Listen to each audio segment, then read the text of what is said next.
with some stuff. I do on occasion, but not very often. That one actually need to trim up, clean up.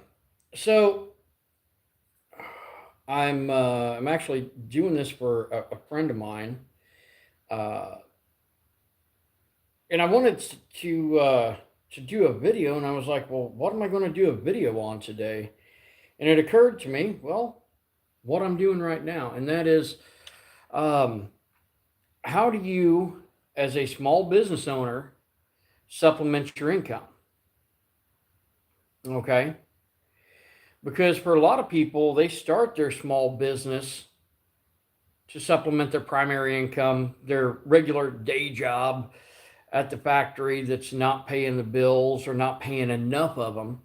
And that's something we don't take into consideration. A lot of us, we start out in school learning about economics and learning um, about life in general. That's when we're starting to learn about all that stuff. And education is very important. It's a matter of how you manage pretty much everything. And there's not a whole lot, at least when I was in school, and that's been a few years. But from the younger people I've talked to, there's not a lot that they teach you about getting out on your own, business wise, and becoming an entrepreneur, and how to do that. We're kind of led to believe early on that you go through processes like education, to whatever degree that may be, and eventually end up with a full time job, perhaps a family, and obligations. But we're not led, what they don't talk about is, what do you do when you've got more obligations, and frankly the boss man don't care, or doesn't want to compensate on that. And that's what I'm going to talk about today, is how we as individuals can manage and supplement those times. Okay? So I'm doing okay on things, but I am looking at expanding some business, and we've started doing some sales further south. And we also started sending crew out to different events to promote Axon Main Forge and Memory, and to promote the Forge and Memory family. And we're doing pretty good on that. John 3:16, how's it going? And I love the name. Now, what I'm doing right now, I got, and this is really relevant to the process, but what I have right here, I have some craft items that I'm going to be working on while I'm talking about this. And the reason I'm doing this is because I should have had them done a week ago, and I got to send these down to Tennessee. But how can you supplement your small business? Well, there's so many different ways. One, by offering services. Now, some states tax services, some don't. Now, and by taxing, I mean you have to pay like a sales tax on it. Here in Illinois, some of them are taxed. Mine is not, fortunately. Do I think that I'm safe on that aspect? I don't. But it's very important that whatever you're doing as far as income, that you are legit about it and don't get yourself into a bind. Maddie Williams, how you doing? Hope you're doing well. And guys, if you haven't subscribed yet, be sure to like and subscribe. Hit that notification button, and check out some of the other videos I've got to offer. Now, one thing I found with knife making is that you either get a lot of encouragement, or you get encouragement from friends that sounds something like, well, if you can make money making knives, everybody be doing it. And that's probably why you can't find knives anywhere, is because nobody makes them. You don't need that kind of negativity in your life. If you got dreams, follow them. Those that are negative about it will fall away. Give them time. But whatever you are pursuing, make sure that you have a game plan on it. So I'll give you an example. Today, I'm actually supposed to be closed, but since I'm working down here in my shop, the door's unlocked, the lights are on, the open sign's on. So what that means is that if someone comes in and says, hey, dude, I want to buy some of your knives in your case, they can. Or if somebody wants to come in and do a quick forging experience or something like that, we can make it happen. Making yourself available and not limiting yourself to your regular work hours can help to supplement that. Now, a lot of people are saying, well, isn't that just working more for the same? Well, yes and no. Lucas, how's it going? Hope you're doing well. One thing I'm doing, there's a store that's going to be carrying some of these little flint knives down in Tennessee, and I've got a small order that I'm getting done so I can get those out. Now, as far as supplemental incomes go, all of this handle material right here is essentially waste. Now, some people say, well, there's a lot of things you could do with that. Why would it be waste? And that would be the proper mindset to have if you want to profit on something like this. Is that no, it's not waste. It's just a matter of how I manage it. Now, I can take and I can sell my extra material. That is something I could do. I could sell the extra material, and somebody will buy it. Now, they're not going to pay as much for it as what I will get if I turn that into a finished product. Can I see the sword in the background? I want to see the blade. Yeah, which one, top or bottom? And I'll get to that in just a minute. But by figuring out what do you produce, because even waste is marketable, or rather excess or surplus. It's just a matter of finding the market. So a lot of times I save my antler up. You know what else I make out of antler?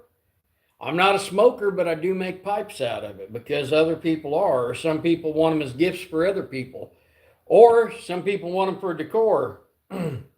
Or sometimes there's a bunch of hippies out there that just happen to want to buy an antler pipe because, yeah, man, it's cool, or whatever. I don't know. I've run into a lot of different kinds. I think they were more yuppies than hippies, but whatever. What it really comes down to is management of time and resources. And when you start looking at the different resources that we have, as individuals, we have to look at different factors. For example, the people and the other businesses that we support and that support us. Resources are very, very important, and proper management of those resources are critical. There we go. Now, I've got some more work to do on these, but the top. How's my day going? My day's going pretty good. You may not realize this, but I'm not very tall. I'm not sure if I gotta stand on this box. I'm standing on a box of Damascus steel back here.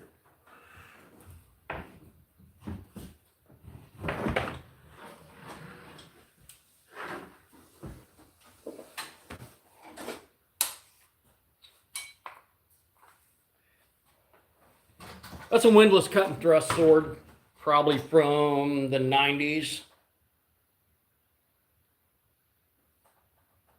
This one is not sharpened. I haven't sharpened it. But I like my swords. I sure do. So anyway, as far as what can we do to supplement our income, offering different services, getting your fingers into many pots so that you are constantly drawing an income. Now, what's that mean? And that may sound a little backwoods to some people, and I'd imagine it is. kind of where I come from around here. You're absolutely welcome, Luca. So I'm gonna tell you this. A friend of mine back when I was younger, and there's gonna be somebody's gonna be an ass about it and be like, "Yeah, old man," or something like that. But back when I was younger, I was discussing business with a friend of mine. Now, this friend of mine owned several businesses at the time, and I was just starting to venture out on my own and get mine going. And then I opted to go on that one TV show on History Channel about making knives, and then they did one on Discovery, and I went on that show, and I really started getting my name out there. Exposure is really critical in a situation like that, and visibility is essential for business to survive, to prosper, to grow, for business growth and for our personal growth as individuals. Well, I was talking to my friend Tim, and Tim told me, he said, a very wise and successful man, his father, had told him, he said, that the key to financial independence was having your fingers in many pots at one time, so you are always drawing sufficient income. Now, what is sufficient income? Sufficient income is income that is self-sustaining for the business and also allows for business growth. Now, there's different, clearly different rates of business growth.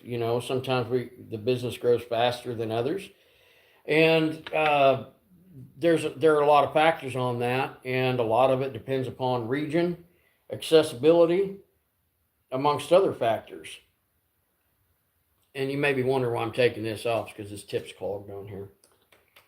But what I've come to find out over many years of doing this is that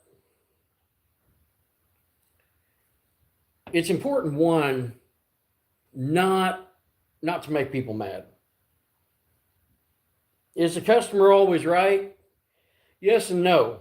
The customer is always right, because without the customer, you don't have business. Is the customer right if they're going to cost you money? Nope, at that point, the customer is no longer right. So a lot of it has to do with managing the situation and knowing when to take a loss and when not to. If I have someone get a hold of me and they want me to make them a razor sharp Damascus sword that they're going to try to split wood with, I know for a fact that that's a bad idea. Now, if they offer me enough money for it, I may do it, but I may also manage that as far as waivers of liability or some type of public disclosure on the matter, if that's allowed.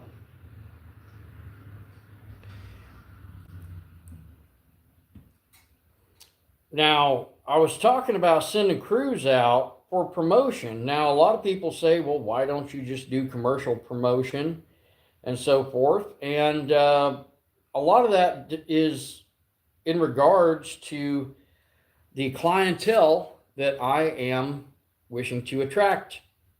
And the clientele that I attract a lot of times are outdoor enthusiasts, also people of a recreational mindset, and those that do more than just sit on their phone and watch YouTube all the time. Although right now I'm banking on that, so don't knock it. Well, thank you, Luca. I appreciate it. Guys, if you haven't subscribed yet, be sure to like and subscribe. So one thing I wanted to talk about was personal advertisement. So the crews I'm sending out right now, as I'm filming this, as I'm doing this live, we've just now got into October.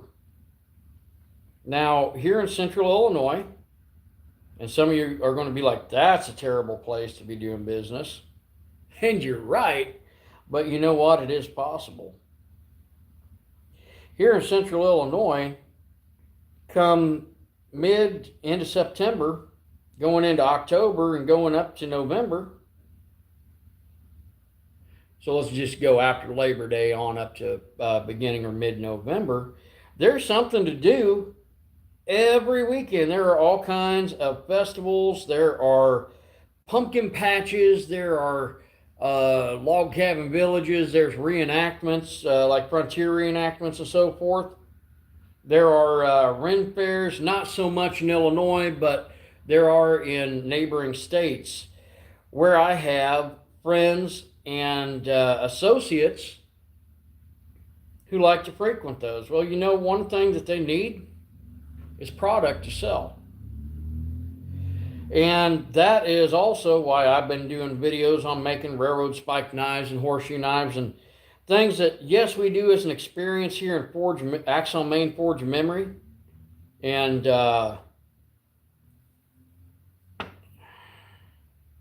people like that kind of stuff. They really do. It's nostalgic. It's homespun. It is Americana at its best. So what I do a couple different things to get the business out there a little more so. To get the business out there more so, one, I pay for spots for demonstration and I send people to go do those. I provide the necessities on such matters. Now, some of that has to do with covering essential costs, as well as doing some other fun stuff like providing some petty cash on the matter and scheduling and organizing. Scheduling and organizing for the events and making sure that, most of all, more than anything, that my people are taken care of, because they're the ones who are helping make it happen.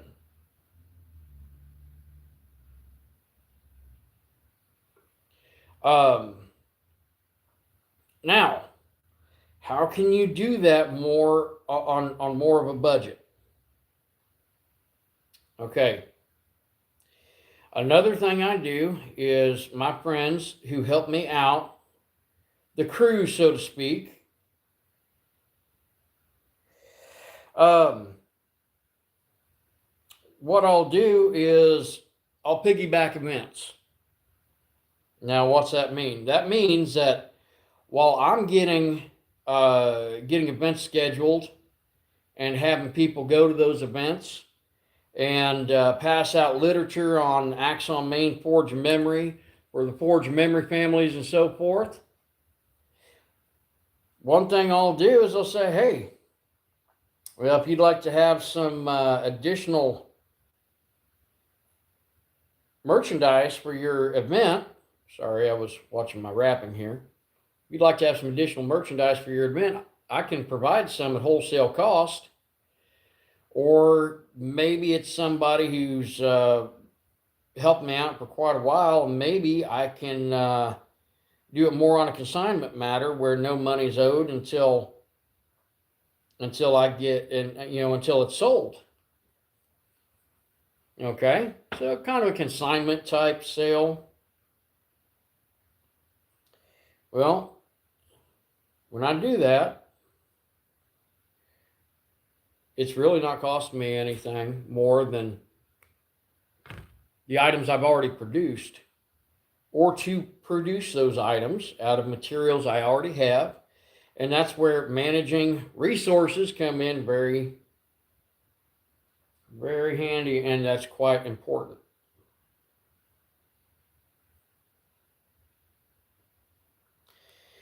So as I go about doing so, it's important to keep track. If you're doing repeat business at these locations, keep track of, one, what's selling, what kind of clientele you have. Don't take flint knives to the somewhere that flint knives don't sell. These are actually agate blades. But know your customer, know your market, and go from there. Now, what else can a person do to supplement their income besides what I've already covered? Well, there's so much that a person can do. Um, Partnerships can be a risk, and I mean anything in business can definitely be a risk, no doubt about it. But a calculated risk and low risk can be as fulfilling as a high risk venture. Now, when you look at investment, what investment are you really taking into consideration? Is that investment a matter of finances? Is it a matter of manpower? Is it a matter of some other factor? And that's something that a person should really take into consideration. If I go and do a demonstration at a local pumpkin patch, let's say, because that's something that happens around this time of year. I go, or I send people to a local pumpkin patch or hayride, some kind of rustic outdoor event. What am I trying to gain from that? One, I am trying to draw their crowd to my store because we are coming up on the holiday season. It is that simple. No two ways about it. I want money out of this. So what am I willing to invest? I'm willing to invest some time, but how do I manage to keep a lower cost on that? How do I manage my overhead? Well, if you have a pool to pull from in regards to skilled individuals or persons that may want to piggyback off of your sales, you can do that. Now, do you create competition for yourself in the process? That's a good question. That's something that that a person really has to explore and take into consideration. Because are you going to potentially lose clientele by sending someone else or another business to represent yours? It's a possibility. There is a risk there. Now, are you going to have this clientele if you don't do it? Okay, now that's something to really consider. Are you going to have that clientele if you don't take the risk, if you don't make yourself visible to begin with? Some of those individuals may eventually come into your business, or they just may never. It's a risk that a person takes, but it is a great way to advertise and to supplement your income. If I can take and produce an item, if I can produce an item that is affordable, desirable, then I'm probably going to do okay as far as producing that in bulk. For example, these. Now, this isn't the first time I've made these little flint knives before. I call them flint knives. Majority of these are agate. But I'll tell you what, every one of them I have ever made, I have sold. Now, they do not sell for very much. I generally pull $20 to $40 a piece on these.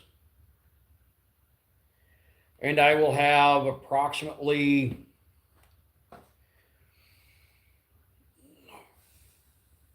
$1.75 to $2 a piece in these, realistically. That's where I'm at. So profit margin is just fine.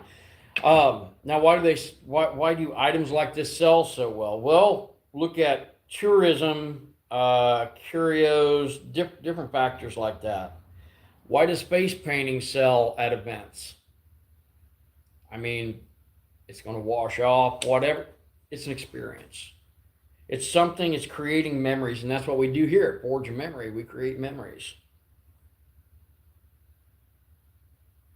Now, the reason these sell so well is that it's a neat little curio.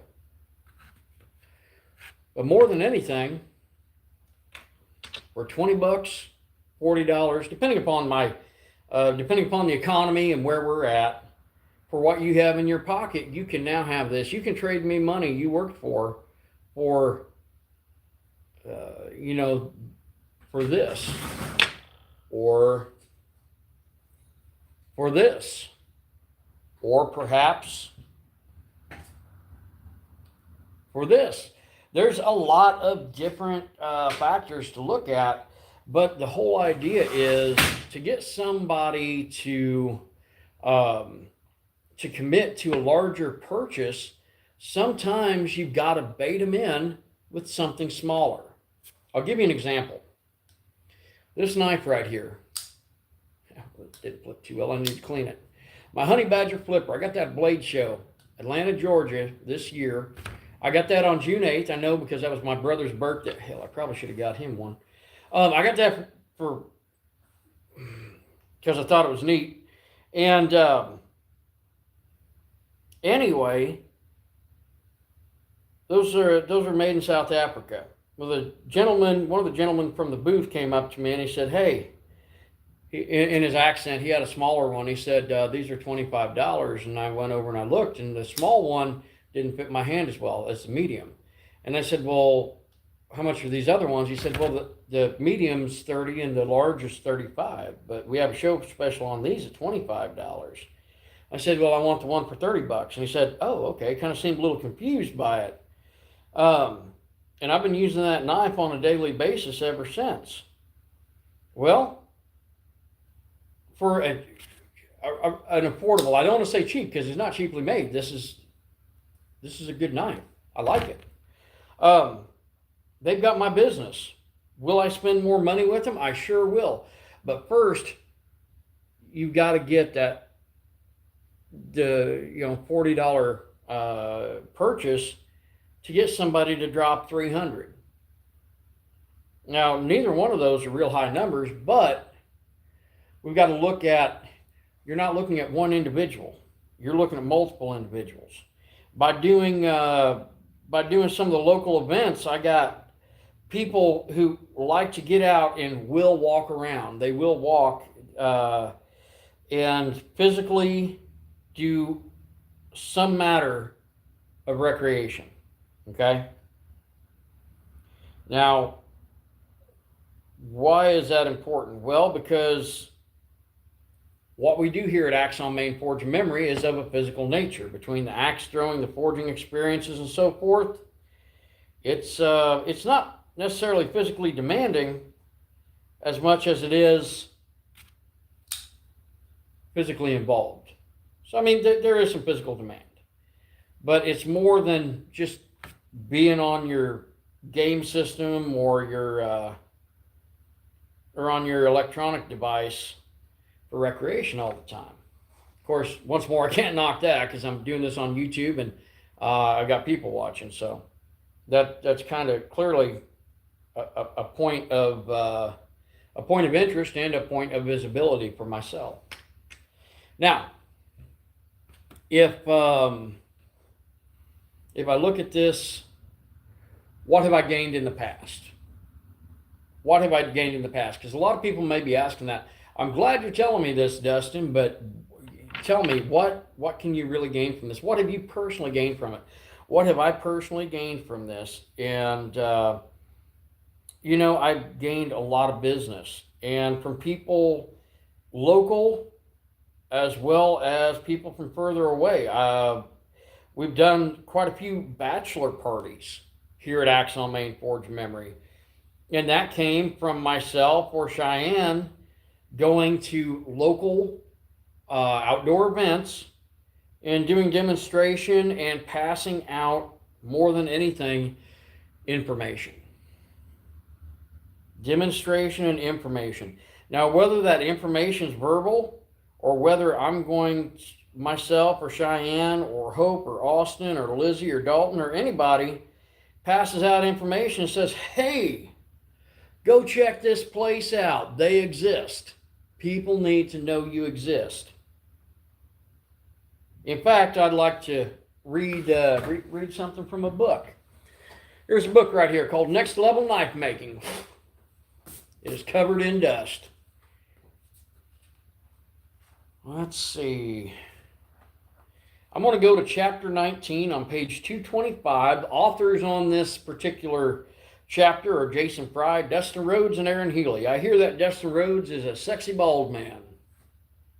Somebody laugh about that, please. Somebody will get offended by it, but I don't care. And it talks about next level marketing. Now, how are you going to do that? Well, dude, I'm going to tell you what. Go on Amazon and buy the book and find out. But I will read something to you. I just got to find it here.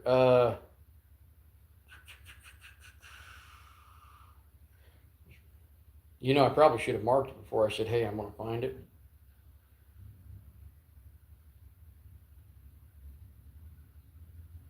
It's under... God. You know, maybe I should read this a little more often myself. This talks about maintaining professionalism, talks about where to start, one-hit wonder, long-term success, different types of social media applications. But somewhere in this particular chapter, there is a quote of mine. And I will paraphrase on that. Here it is. It is under, it's actually on page 227 right here at the top. Right there. It says, Dustin puts it this way: congratulations on making it to a point where you can produce quality cutlery, but what do you do next? You're kind of in the same position as a talented teenage garage band that never plays outside the garage, but wonders why they can't get a leg up on gigs. At some point, you will realize that if you're going to make sales, you have to let the potential customer base know first that you exist. Next, that you have product or services for sale, and that you can produce the finest knives in the world. But you can produce the finest knives in the world, but if no one knows that they are there, do they truly exist? Promoting your product is an essential part of making the sale. Visibility. What that comes down to is visibility. Now,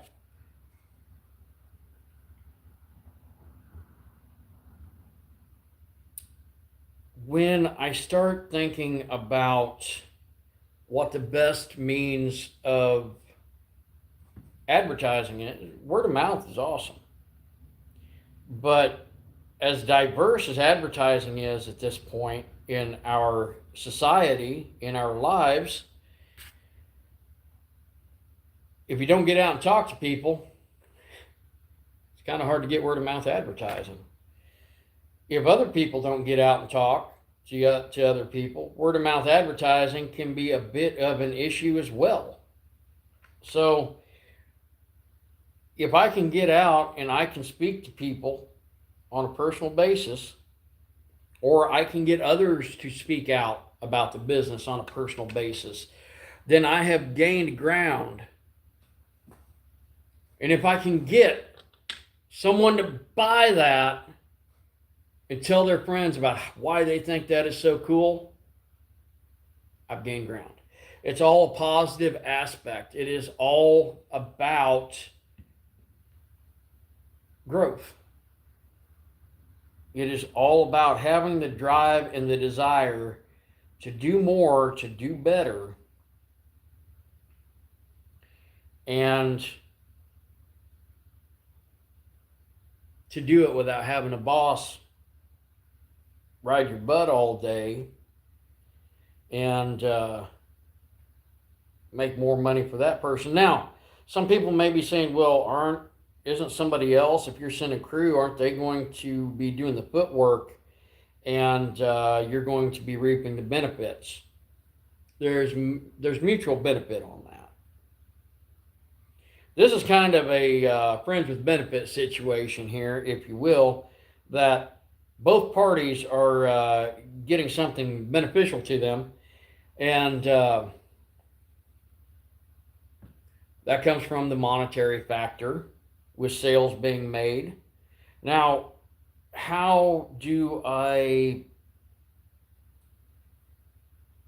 make those sales? That's my supplemental, right? And it also advertises and helps gain ground on the business. But how do I make sure that these individuals make the sales? They don't have money invested in it. Well, these individuals may not have money invested in it, but one, they're people I trust. And there ain't too many of those for good reason. I'm not going to go into that. There are people I trust. There are people I trust different degrees, different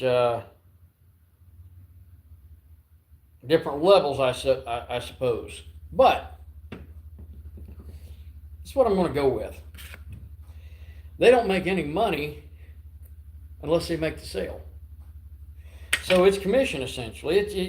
It's commission, but it's consignment. How do you want to put it? Isn't that what consignment is? They're making money off the commission.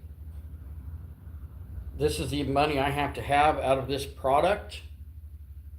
Or maybe if I say, hey, and if here's some coupons, and they tell me that you gave them this coupon, then you're going to get a small percentage of a sale. It adds up. Giving incentive is a great way to do that. And this is little to no money invested initially. Now, do I have money invested in the product? I do have money invested in the product. If it was just a matter of pamphlets and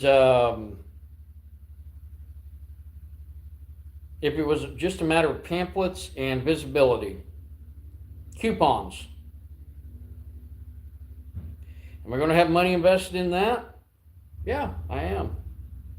I'm not going to have as much invested as if I close my store to go do that event and don't make as much, or I lose a day of work in my shop. But there are a lot of ways that you can supplement that income. The biggest factor that I'm looking at right now, as the economy starts to grow again, I know what I do is sustainable because I've been doing this for some time. Is there competition out there? Yeah, there's competition. Is there? Are there other directions I can go? Are there other matters I can invest in? Yes. Yes to all of that. But one thing I will tell you, I wouldn't have got to where I'm at if I hadn't taken risks and if I hadn't been willing to do some footwork myself. And I'll tell you this. As a small business owner, or perhaps some of you who are maybe future small business owners or future investors, future entrepreneurs, or maybe just watching this because you like to watch bald tattooed guys wrap up flint knives, and everybody's got their own thing, whatever. No judgment.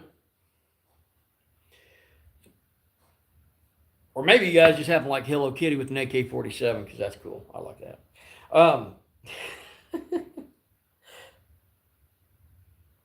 I guess what I ought to get back to on this is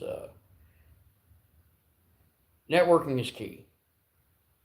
Who you meet and who you associate with will have so much bearing on your potential. I remember what I was getting ready to say, and that was how many people that you know, and this may vary, some of you who are more inner city or in maybe more arid areas, this may not apply to, or maybe in really cold areas, I don't know. But how many people do you know that have a pickup truck or a small trailer that they can tow? How many people do you know who have that also have a lawnmower and a weed eater and a gas can? Okay, every one of those persons that you know that has that capability, and probably majority of the people that are watching this have the potential to start their own business and gain financial freedom and not have to work for anyone anymore. Now, there are more, it is a little more complicated than that, it is a little more complex, but if you have the tools, you have the means, you have the ability, you can start your own business. If you have the drive and the means to manage it, you can sustain that business. Okay? Follow me on this.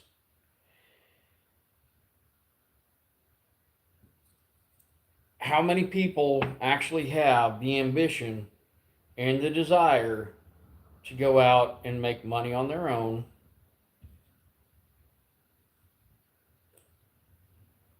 Well, a small percentage of the population, realistically, because if so, everybody with a lawnmower and a pickup truck would be mowing lawns on the weekend to make more than what they could working at the factory or the local department store or the hardware store or wherever all week. They could supplement their income that way. Maybe even surpass their income. Once upon a time I made knives as a hobby, and then I made knives as my own business, but I still worked a regular job. And then it got to the point where it was costing me money to go to work because I wasn't making knives. A couple years later, here I am.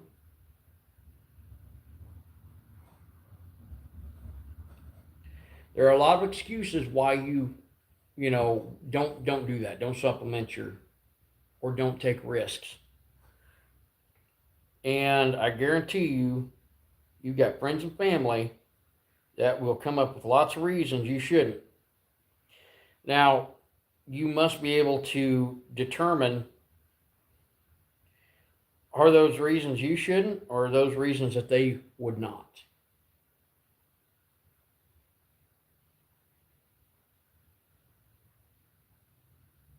It's important to take risks, but to calculate those risks.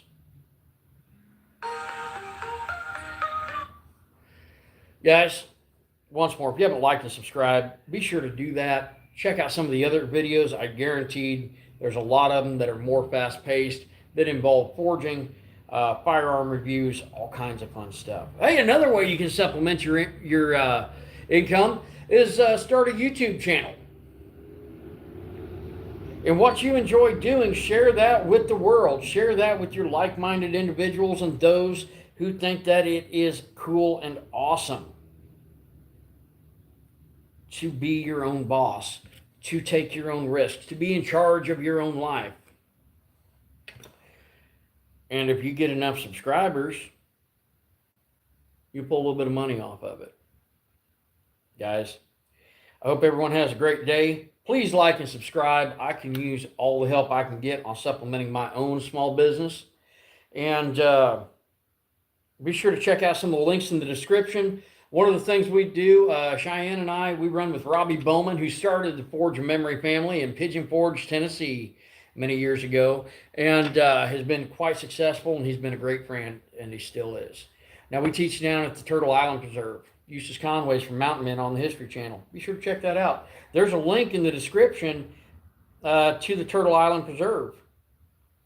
I recommend you check that out. And maybe, just maybe, check out the link to Iron Mountain Metalcraft. That's Robbie's, and the Forge of Memory family. And I hope that if all else fails, you find some peace in life, that you're creative, you enjoy what you're doing, and that you find a way to love life and live life well. Because more than anything, it's not about money, it's about freedom. It is about the freedom to live life, to do well, to help yourself, and maybe you can help some others on the way, along the way. And maybe if everybody does that a little bit, then this world becomes just a little bit a better place. Once more, you guys have a great one. Thanks for sticking with me. I'm going to finish these up, and then I'm going to get all the super glue off my hands after I put more super glue on these. You guys have a great one. We'll catch you in a few.